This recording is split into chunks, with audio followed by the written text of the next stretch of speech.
السلام عليكم ورحمة الله وبركاته. بسم الله الرحمن الرحيم. الحمد لله وكفى وسلام على عباده الذين اصطفى. أما بعد، أعوذ بالله من الشيطان الرجيم. بسم الله الرحمن الرحيم. إن الصلاة تنهى عن الفحشاء والمنكر.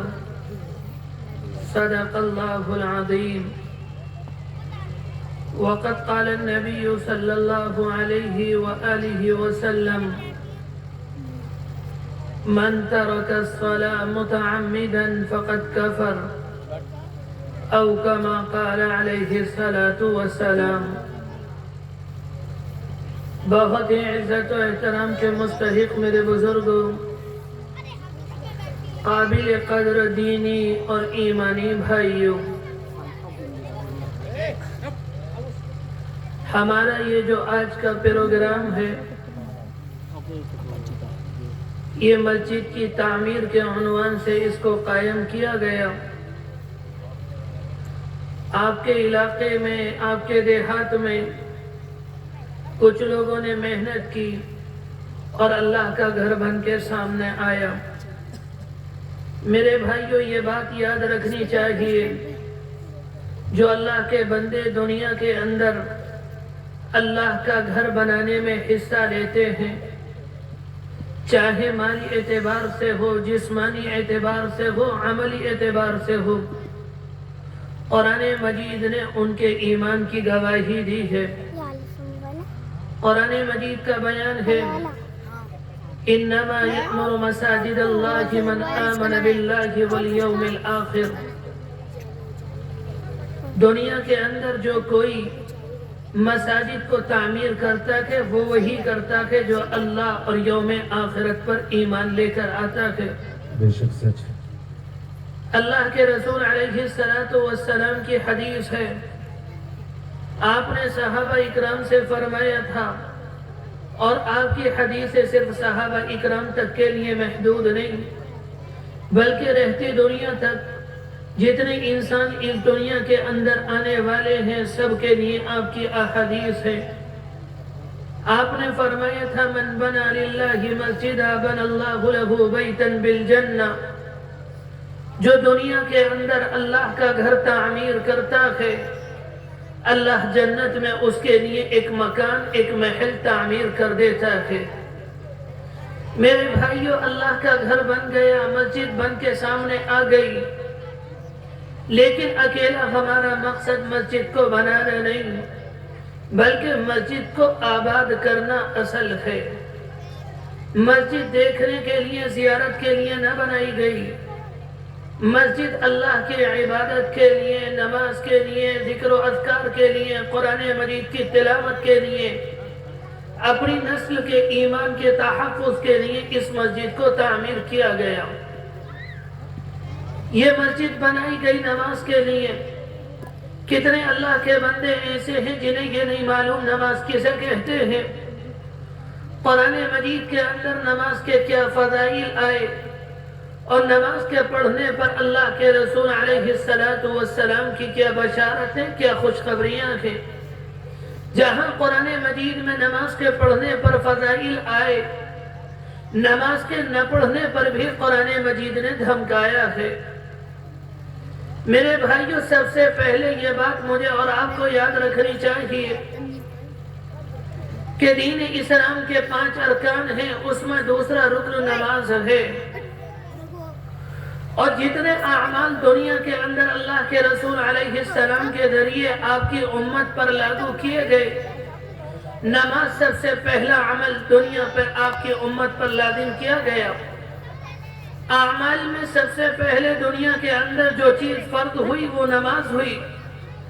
اسی لیے یوم قیامت سب سے پہلے نماز کا حساب ہوگا.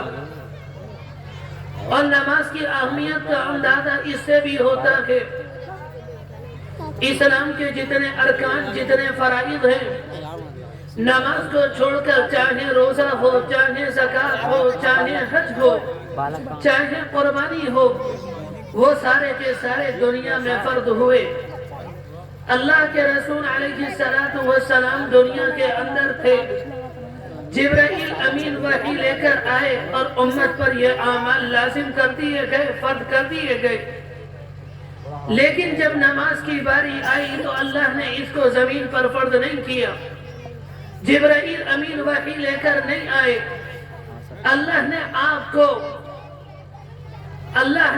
کو عرش پر بلایا، معراج کا عظیم الشان سفر طے کرایا، اپنی بارگاہ میں آنے کا موقع عنایت فرمایا اور اپنے پاس بلا کر اس نماز کا تحفہ آپ کو دیا۔ یہ جو نماز فرض ہوئی، یہ فرض پر، یہ زمین پر فرض نہیں ہوئی بلکہ یہ عرش پر فرض ہوئی۔ اس لیے کہا جاتا کہ نماز کیا ہے الصلاۃ معراج المؤمنین، یہ نماز کیا ہے یہ مومنین کی معراج ہے۔ یہ نماز کی اہمیت ہے کہ اللہ نے اسے دنیا میں نہیں بلکہ اسے عرش پر فرض کیا۔ قرآن مجید کے اندر نماز کے سلسلے میں جتنی تاکیدوں میں آیات آئیں اور جتنی تفصیل کے ساتھ قرآن مجید نے نماز کو بیان کیا، جتنے احکام قرآن مجید نے بیان کیے، ان میں سب سے زیادہ نماز کے بیان کیے۔ دوسری عبادتوں کا نمبر دوسرے نمبر پر آتا ہے۔ سب سے پہلے نماز کے فضائل کو بیان کیا، نماز کی تاکید کو بیان کیا۔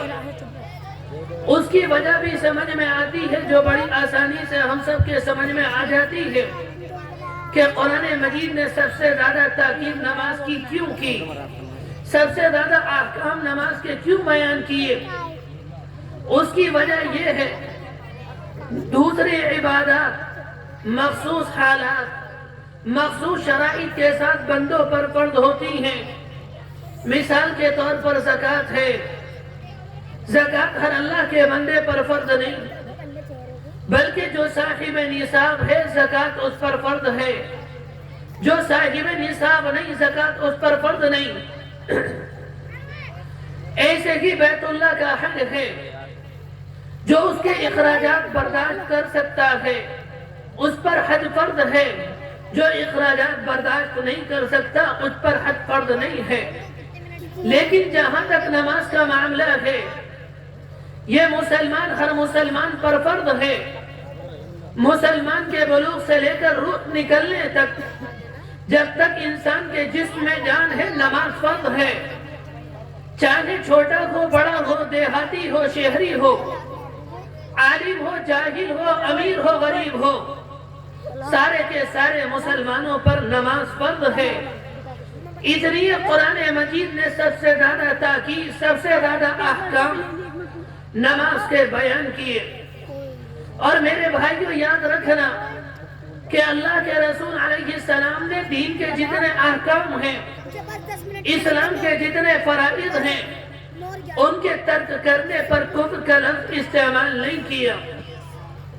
لیکن نماز، جہاں تک نماز کا تعلق ہے، جان بوجھ کر اس کے ترک کرنے پر اللہ کے رسول علیہ السلام نے کفر کا لفظ استعمال کیا۔ آپ نے فرمایا تھا من ترک الصلاۃ متعمدا فقد کفر، جو اللہ کا بندہ جان بوجھ کر نماز چھوڑے اس نے کفر کیا۔ ایک موقع پر آپ نے فرمایا تھا لا سہم فی الاسلام لمن لا صلاۃ لہ، جو اللہ کا بندہ نماز نہ پڑھے اس کا اسلام میں کوئی حصہ نہیں۔ میرے بھائیوں، نماز جو نہیں پڑھتے، جو اللہ کے بندے جان بوجھ کر نماز چھوڑتے ہیں، ان کا ایمان خطرے میں ہے۔ وہ کسی بھی وقت شیطان کے جال میں آ کر کفر و وادیوں کی، کفر اور شرک کی وادی میں جا سکتے ہیں۔ لیکن جو اللہ کے بندے نماز پڑھتے ہیں، نماز کی پابندی کرتے ہیں، نماز ان کے ارد گرد ایک حصار، ایک گھیراؤ بنا دیتی ہے، اور وہ حصار، وہ گھیراؤ، وہ دیوار، وہ چار دیواری جو اللہ نے نماز پڑھنے والے بندے پر اپنے فرشتوں کے ذریعے لگائی ہوتی ہے، وہ دیوار انسان کو شرک کی دلدل میں گرنے سے بچا لیتی ہے۔ اللہ کے رسول علیہ السلام کے ایک صحابی ابو دردہ رضی اللہ عنہ بیان کرتے ہیں کہ اللہ کے رسول نے ہم سے کہا تھا اے لوگوں، فرض نماز جان بوجھ کر مت چھوڑنا، اس لیے کہ جو فرض نماز جان بوجھ کر چھوڑتے ہیں اللہ کی حفاظت ان سے اٹھ جاتی ہے۔ اسی طرح سے آپ کے ایک صحابی عبداللہ ابن عباس رضی اللہ عنہ بیان کرتے ہیں کہ ایک موقع پر جب میری آنکھ کی روشنائی کم ہونے لگی، کچھ معالج کچھ اطباء میرے پاس آئے اور انہوں نے آ کر مجھ سے کہا ہم آپ کی آنکھ کا علاج کرنا چاہتے ہیں، آپ کی بینائی لوٹ آئے گی، آپ کی آنکھ ٹھیک ہو جائے گی، آپ دیکھنے لگیں گے، لیکن ایک شرط ہے کہ آپ کو چند دنوں کے لیے نماز چھوڑنی پڑے گی۔ جیسے کہ انہوں نے عبداللہ ابن عباس رضی اللہ عنہ کے سامنے یہ جملہ کہا، وہ جلال میں آ گئے، انہیں غصہ آ گیا، کہنے لگے میں نابینا ہو سکتا ہوں، میری بینائی جا سکتی ہے، مگر خدا کی قسم میں نماز نہیں چھوڑ سکتا، اس لیے کہ میں نے اللہ کے رسول علیہ السلام کو یہ فرماتے ہوئے سنا ہے، جس نے جان بوجھ کر نماز چھوڑی کل قیامت میں اس کی ملاقات اللہ سے اس حال میں ہوگی کہ اللہ اس سے ناراض ہوگا۔ میرے بھائیوں، اسی طرح سے ایک موقع پر قرآن مجید نے جنتی اور جہنمی کی گفتگیوں کو بیان کیا کہ جب جنتی جنت میں چلے جائیں گے اور جہنمی جہنم میں چلے جائیں گے تو جنتی لوگ جہنمیوں سے معلوم کریں گے ما سلککم فی سقر، تمہارا ایسا کون سا گناہ تھا، تمہاری ایسی کون سی برائی تھی، تمہاری ایسی کون سی خرابی تھی جس کی وجہ سے تم جہنم میں چلے گئے۔ جہنمی کہیں گے لم نک من المصلین، ہم دنیا میں نماز نہیں پڑھتے تھے، اس وجہ سے ہم جہنم میں چلے گئے۔ میرے بھائیوں، نماز کے چھوڑنے پر اللہ کے رسول علیہ السلام کی وعیدیں ہمارے سامنے آئیں، قرآن مجید کی دھمکیاں ہمارے سامنے آئیں۔ ان دھمکیوں کے سننے کے بعد کسی مسلمان کی ہمت نہیں ہوگی کہ وہ نماز کو چھوڑے، لیکن آج ہمارا ایمان اتنا کمزور، اتنا ضعیف ہو گیا، اتنا ٹھنڈا ہو گیا کہ دن اور رات ہر جمعے میں ہر نماز کے بعد تبلیغی جماعت کے ذریعے ان باتوں سے ڈرایا جاتا ہے، جہنم سے ڈرایا جاتا ہے، قبر کے عذاب سے ڈرایا جاتا ہے، اللہ کے سامنے کھڑے ہونے سے ڈرایا جاتا ہے۔ نماز نہ پڑھنے پر جو وعیدیں اور جو عذاب ہیں، جو دھمکیاں ہیں، ان سے ڈرایا جاتا ہے۔ ان سب کو سننے کے بعد آج بھی آج کا مسلمان نماز چھوڑ دیتا ہے۔ یہ ایمان کی کمزوری ہے۔ میرے بھائیو، جس طرح سے قرآن برحق ہے، جس طرح سے اللہ کے رسول علیہ السلام کی احادیث برحق ہے، اسی طرح سے یاد رکھنا اللہ کی جہنم بھی برحق ہے اور اللہ کا عذاب بھی برحق ہے، قبر کا عذاب بھی برحق ہے، پل صراط سے گزرنا بھی برحق ہے۔ اگر دنیا میں نماز نہ پڑھی اور جان بوجھ کر نماز چھوڑتے رہے اور ان مسجدوں کی ناقدری کرتے رہے، اللہ کے رسول فرما کر گئے تھے اللہ تمہیں اٹھا کر جہنم میں پھینک دے گا اور کوئی تمہارا پرسان حل نہ ہوگا۔ صحابہ اکرام کا حال یہ تھا، وہ نماز کا اہتمام کرتے، وہ جماعت کا اہتمام کرتے۔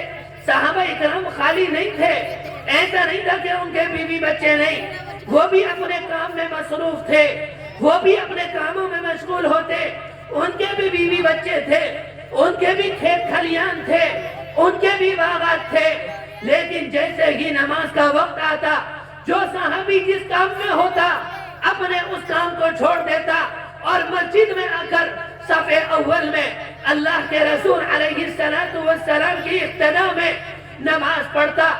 آپ کے ایک صحابی عبداللہ ابن عمر بیان کرتے ہیں، ایک موقع میں میں بازار میں تھا، میں نے دیکھا کہ صحابہ اکرام بازار میں ہے، کسی نے اپنی دکان لگائی، کسی نے اپنی تجارت لگائی، کوئی تجارت کر رہا ہے، کوئی خرید و فروخت کر رہا ہے، کوئی کچھ کام کر رہا ہے۔ اتنے میں اذان ہوئی، جو تاجر تھا اس نے تجارت کو بند کر دیا، جو مزدور تھا اس نے اپنی مزدوری چھوڑ دی، جو دکان پر بیٹھا تھا اس نے اپنی دکان کو بند کر دیا، سارے کے سارے مسجد میں آ گئے۔ اللہ کو ان کا یہ عمل اتنا پسند آیا، اتنا پسند آیا، جبرائیل امین قرآن مجید کی آیت لے کر آئے، رجال لا تلہیہم تجارت ولا بیع عن ذکر اللہ۔ اے اللہ کے رسول، آپ کی امت کے کچھ لوگ ایسے ہیں جن کی تجارت، جن کی خرید و فروخت انہیں اللہ کے ذکر سے نہیں روکتی، جنہیں اللہ کی یاد سے غافل نہیں کرتی، جن کو نماز وقت پر پڑھنے سے نہیں روکتی۔ صحابہ اکرام کا حال یہ تھا، صحابہ اکرام راتوں میں اٹھ کر نماز پڑھتے، وہ فرض بھی پڑھتے، وہ نوافل بھی پڑھتے، وہ نوافل کا اتنا اہتمام کرتے، اتنا جتنا آج کا مسلمان فرائض کا اہتمام نہیں کرتا۔ صحابہ اکرام کا حال یہ تھا، وہ اتنی لمبی نمازیں پڑھتے، اتنی لمبی نمازیں پڑھتے، ان کے پاؤں پر ورم آ جاتا۔ قرآن مجید نے اس کی گواہی دی، کانوا قلیلا من اللیل ما یہجعون۔ ان صحابہ کا حال یہ ہے، یہ رات میں بہت تھوڑا سوتے ہیں اور رات کا اکثر حصہ اللہ کی عبادت میں گزار دیتے ہیں۔ میرے بھائیوں، یہ حال تھا صحابہ اکرام کا۔ اب ہم اپنا حال دیکھیں، اپنے دیہات کا حال دیکھیں، اپنے شہر کا حال دیکھیں، اپنے گھر کا حال دیکھیں۔ اگر ہم اپنے گھرانوں کا جائزہ لیں گے کیا ملے گا؟ اگر ہم اپنے گھرانوں کا جائزہ لیں گے، اگر ہم اپنے محلوں کا جائزہ لیں گے، رات کے وقت میں عبادت کرتا ہوا نظر نہیں آئے گا۔ کسی گھر سے قرآن مجید کی تلاوت کی آواز نہیں آئے گی، گھر سے فلموں کی آواز آ رہی ہوگی، گھر سے ناچ گانوں کی آواز آ رہی ہوگی، گھر سے ناچ گانوں ڈراموں کی آواز آ گئی ہوگی۔ گھر کے بڑے سے لے کر گھر کے چھوٹے تک سارے کے سارے موبائل کے نشے میں مخمور نظر آئیں گے۔ سب کا حال یہ ہے، ساری کی ساری دنیا نماز میں نہیں ہے، ساری کی ساری دنیا موبائل کی عیاشیوں میں لگی ہوئی ہے۔ حیرت ہوتی ہے، ان تمام گناہوں کے باوجود ہم نماز نہیں پڑھتے، ہم ذکر و اذکار نہیں کرتے، ہم قرآن مجید کی تلاوت نہیں کرتے، ہم موبائل کے اندر گندی چیزیں دیکھتے ہیں، ہم گندی تصویریں دیکھتے ہیں، ہم گندی فلمیں دیکھتے ہیں۔ ان تمام گناہوں کے باوجود ہمیں شکوہ یہ ہوتا ہے، اللہ ہماری دعا کو قبول کیوں نہیں کر رہا؟ اس کے بعد ہمیں شکوہ یہ ہوتا ہے، یہاں کے حالات ٹھیک کیوں نہیں ہو رہے؟ اس کے بعد ہمیں شکوہ یہ ہوتا ہے، یہ ہمارے حکمراں عدل و انصاف کرنے والے کیوں نہیں آ رہے؟ ہمیں شکوہ یہ ہوتا ہے، یہاں پر امن و سکون کا ماحول قائم کیوں نہیں ہو رہا؟ میرے بھائیوں، یاد رکھنا، اگر ہماری یہی حالت رہی، ہم نے نماز نہ پڑھی، ہم نے ذکر و اذکار نہ کیا، ہم نے قرآن مجید کی تلاوت نہ کی، ہم نے مساجد کی قدر نہ کی، ہم نے علماء کی قدر نہ کی، ہم نے اپنے بچوں کو قرآن مجید کی تعلیم نہ دی، ہم نے اپنے بچوں کو عالم نہ بنایا، اگر ہم نے اپنے بچوں کو حرام حلال کی تمیز نہ سکھائی، آپ نے فرمایا تھا یہاں کا ماحول ٹھیک نہیں ہوگا۔ آپ نے فرمایا تھا ماحول ٹھیک ہوتا ہے تمہارے اعمال سے، اگر تمہارے اعمال اچھے ہوں گے ماحول اچھا ہوگا، اگر اعمال خراب ہوں گے ماحول اس سے زیادہ خراب ہو جائے گا۔ میرے بھائیوں، اگر ہم چاہتے ہیں کہ ہمارے ملک کا ماحول اچھا ہو جائے، اگر ہم یہ چاہتے ہیں یہاں کا ماحول پرسکون ہو جائے، اگر ہم یہ چاہتے ہیں یہاں پر عدل و انصاف قائم ہو جائے، راستہ ایک ہے، قرآن کی طرف آ جائیں، نماز کی طرف آ جائیں، روزوں کی طرف آ جائیں، ذکر و اذکار کی طرف آ جائیں، اپنے بچوں کی جتنی دنیا کی فکر کرتے ہیں اس سے زیادہ دین کی فکر کریں۔ جب انشاءاللہ ہم دین کی فکر کریں گے، جب ہم قرآن کی فکر کریں گے، جب ہم مسجد کی فکر کریں گے، جب ہم اللہ کے راستے میں جائیں گے، میرے بھائیوں یاد رکھنا، جب ہم اللہ کے کاموں میں آئیں گے تب جا کر اللہ ہماری مدد کرے گا۔ اگر ہم نے اللہ کے کام نہ کیے تو پھر اللہ ہماری مدد نہیں کرے گا۔ اب ہمارے سماج، اب ہمارے دیہات میں یہ مسجد بنی، مسجد پڑھنے کا فائدہ کیا ہے؟ مسجد میں نماز پڑھنے کا فائدہ یہ ہے، اللہ کے رسول علیہ السلام نے ایک موقع پر یہ بات ارشاد فرمائی، آپ اپنے صحابہ کو ایک جنگل کے اندر پتجھڑ کے زمانے میں لے گئے، جس زمانے میں درخت سے پتے گر رہے ہوتے ہیں، آپ نے ایک ٹہنی کو پکڑا اور اس ٹہنی کو زور سے ہلایا۔ جب آپ نے ہلایا تو اس کے پتے نیچے گرنے لگے، تب آپ نے صحابہ سے فرمایا، ان العبد المسلم لیصلی الصلاۃ یرید وجہ اللہ، جب مسلمان نماز پڑھتا ہے، اخلاص کے ساتھ نماز پڑھتا ہے، اللہ کے لیے نماز پڑھتا ہے، فتح عنہ ذنوبہ کما تحافظ هذا الشجر کما تحافظ هذا الورق عن هذه الشجرہ، اس کے گناہ نماز پڑھنے سے اس طرح سے گر جاتے ہیں جیسے اس درخت سے پتے گر رہے ہیں۔ ایک موقع پر آپ نے فرمایا اگر تم میں کسی کے دروازے پر نہر ہو، وہ دن میں 5 مرتبہ نہائے۔ آپ نے صحابہ سے معلوم کیا هل يبقى من درنه شيء، اے صحابہ یہ بتاؤ جب وہ دن میں 5 مرتبہ نہائے گا اس کے جسم میں میل باقی رہے گا یا نہ رہے گا؟ اس کے صحابہ نے کہا لا يبقى من درنه شيء، جب کوئی دن میں 5 مرتبہ نہائے گا اس کے جسم پر کوئی میل باقی نہیں رہے گا۔ آپ نے فرمایا یہی حال تمہاری نمازوں کا ہے، جب تم 5 وقت نماز پڑھو گے تمہارے جسم پر تمہارے دل میں کوئی گناہ باقی نہیں رہے گا، اللہ تمہاری نماز پڑھنے سے تمہارے گناہوں کو معاف کر دے گا۔ میرے بھائیو، جس طرح سے اللہ کے رسول علیہ السلام نے نماز پڑھنے کی ترغیب دی، بالکل اسی طرح سے آپ نے جماعت کے ساتھ نماز پڑھنے کی ترغیب دی۔ ایک موقع پر آپ نے فرمایا ایک اللہ کا بندہ وہ ہے جو مسجد میں نماز پڑھتا ہے، ایک اللہ کا بندہ وہ ہے جو تنہا اپنے گھر میں نماز پڑھتا ہے۔ آپ نے فرمایا جو اللہ کا بندہ مسجد میں نماز پڑھتا ہے یہ گھر میں نماز پڑھنے سے 27 درجے افضل ہے۔ ایک موقع پر آپ نے فرمایا اگر کسی اللہ کے بندے کے کان میں آذان کی آواز آئی اور مسجد آنے سے کوئی عذر مانی نہیں، وہ بیمار نہیں، وہ صاحب فراش نہیں، اسے کوئی پریشانی نہیں، وہ آرام سے مسجد آ سکتا ہے، اس کے باوجود وہ مسجد نہیں آتا، تنہا اپنے گھر پر آپ نماز پڑھتا ہے۔ آپ نے فرمایا تھا لم تقبل منہ الصلاة التي صلى، اس نے ان تمام باتوں کے باوجود گھر میں نماز پڑھی، اس کی نماز درجہ قبولیت کو نہ پہنچی۔ ایک موقع پر آپ نے فرمایا میرا دل چاہتا ہے میں اپنے معاشرے کے یعنی صحابہ اکرام میں جو نوجوان ہیں انہیں حکم دوں وہ لکڑیاں جمع کر کے لائے اور جب عشاء کا وقت آئے میں اپنی جگہ پر کسی اور کو کھڑا کروں اور ان لوگوں کے گھر جاؤں جو بلا عذر گھر پر نماز پڑھتے ہیں، مسجد میں نماز پڑھنے نہیں آتے، میں ان کے گھروں میں جاؤں اور ان کے گھروں میں جا کر آگ لگا دوں۔ میرے بھائیوں، اندازہ کریں یہ الفاظ کس کی زبان سے نکل رہے ہیں، یہ وعیدیں کون سنا رہا ہے، یہ امت کو کون ڈرا رہا ہے؟ یہ وہ ڈرا رہا ہے جو رحمت للعالمین بن کر اس دنیا کے اندر آئے، جو رحمت کائنات بن کر آئے، جو رحمت اور شفقت کے امام بن کر آئے، وہ امت کو ڈرا رہے ہیں۔ میرے بھائیوں، ان کا ڈرانا بھی رحمت ہے، وہ اس لیے ڈرا رہے ہیں تاکہ ہم اور آپ گھروں میں تنہا نماز پڑھنا چھوڑ دیں اور مسجد میں جماعت کے ساتھ نماز پڑھنے لگے۔ جب ہم نماز پڑھیں گے نماز کے ذریعے اللہ ہمارے گناہوں کو معاف کر دے گا۔ میرے بھائیوں، نماز کے تعلق سے 2-4 باتیں میں نے آپ کے سامنے رکھی۔ میرے بعد اور لوگ بھی ہیں جو بات میں نے کہی اور میرے بعد جو حضرات آپ کے سامنے باتیں کہیں، ہم سب کو اللہ نے جو کہنے کی توفیق دی، اللہ اس پر ہم سب کو صدق دل سے عمل کرنے کی توفیق نصیب فرمائے۔ وآخر دعوانا الحمدللہ رب العالمین۔